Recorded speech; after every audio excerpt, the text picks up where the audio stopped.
নমস্কার, কেমন আছেন সবাই? আমার আরও একটি ছোট্ট ভিডিওতে আপনাদের সবাইকে স্বাগত। আমি যদিও বা ভিডিওটা একটু লেট করে ছাড়ছি, এই ভিডিওটা হচ্ছে মামার বাড়ি যাওয়ার পরে ষষ্ঠীর দিন সকালবেলার ভিডিও। তা এখানে ভোর তো সেই 4টের সময়তেই হয়ে যায়। তা সবাই এখানে কিন্তু অনেক ভোরেই উঠে পড়ে। তা আমরাও সঙ্গে সঙ্গে উঠে গেছি।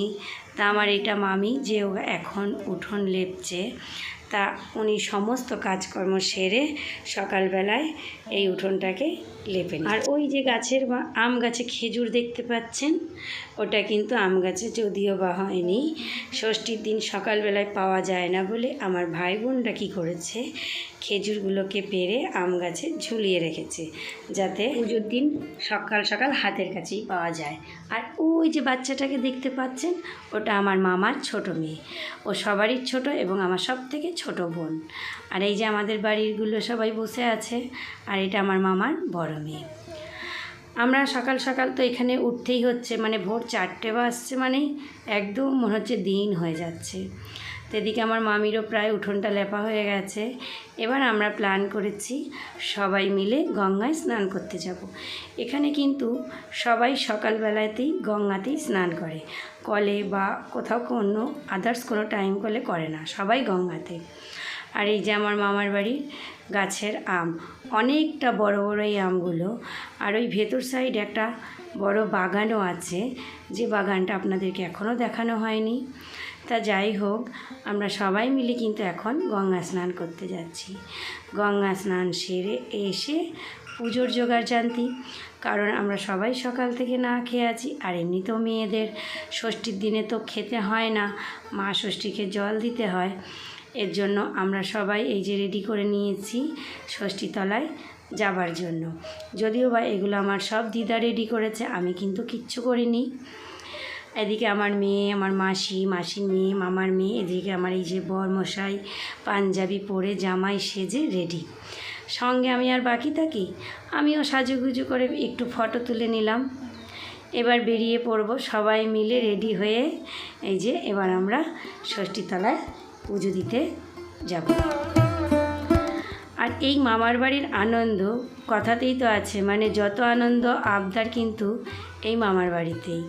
তাই যে আমরা চলে এসেছি ষষ্ঠীতলায়, দেখে বোঝাই যাচ্ছে এটা কিন্তু অনেক পুরনো অশ্বত্থ গাছ। আমি যখন ছোট তখনও আমি এই গাছটাকে এত বড়ই দেখেছি, আর প্রায় এতগুলো বছর কিন্তু এই গাছটাকে দেখাই যাচ্ছে, ঠিক এইভাবেই আছে। এটা অনেক পুরনো। আমার দিদিমা বলে যে উনি যখন এখানে এসছে তখন থেকেই নাকি এই পাকুড় গাছটা এখানেই আছে। আরও বড় বড় গাছ ছিল যেগুলো মা গঙ্গা নিয়ে নিয়েছে, কারণ এই দিকটা একটু ভাঙনের দিক, তো প্রায় গাছ মন্দির কিন্তু ভেঙে গেছে। তো এইটা এখনও আছে। আর গাছটা এত বড়, বলে না বট গাছ, পাকুড় গাছ এগুলো মায়ের কোল, তা সত্যিই তাই। এখানটায় আমরা যখন আসলাম, চারিদিকে এত গরম, আর এই যে গাছের নিচটায় এতটা ঠান্ডা হাওয়া, এদিকে গঙ্গার হাওয়া, কী যে ভালো লাগছে, মনে হচ্ছে সারাটা দিন এখানেই থেকে যাই। বাড়িতে গেলে সেই তো গরম। তাই যে সবাই পুজোর জোগাড় জান্তি করছে, আমিও এবার এখানে পুজো দেব। এই যে আমিও পুজোয় বসে গেছি। এই মুহূর্তে আমার বরমশাইকে মোর ফোনটা দিয়ে বললাম, তুমি একটু ভিডিওটা করে দিও। সবাই পুজো দিতে আমরা ব্যস্ত এখন। আর আমাদের সবাই মিলে জুলে এক জায়গাতেই পুজোটা হচ্ছিল, বেশ ভালোও লাগছিল। কারণ সব সময় সারা জীবন, মানে সারা বছর কিন্তু আমাদের হয়ে ওঠে না যে সব জায়গায় সব সময় এক জায়গায় হয়ে পুজো পার্বণ এগুলো অনুষ্ঠান এগুলো করব আমরা। আজ প্রায় 12 বছর পর আমি আসলাম মামার বাড়িতে। এই যে সবাই কিন্তু পুজো দিচ্ছে, তো আমার দেওয়া হয়ে গেল। আমি আবার দইটাকে গোটাই দিয়ে দিয়েছিলাম বলে দিদিমা আমাকে বলল এটা যেন ওখানে ঢেলে দিস, তাই আমি আবার ঢেলে দিলাম। আর এই ছোট্ট ছোট্ট হাঁড়িতে সব দইগুলো রাতে পাতানো হয়েছিল ঠাকুরতলায় দেওয়ার জন্য। কত ভালো লাগছে বলুন তো।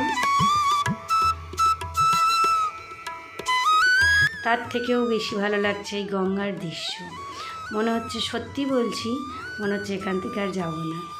তো আমার এই ছোট্ট ভিডিওটি আপনাদের কেমন লাগলো অবশ্যই কমেন্টে জানাবেন। ভালো লাগলে চ্যানেলটাকে সাবস্ক্রাইব করবেন। Bye bye.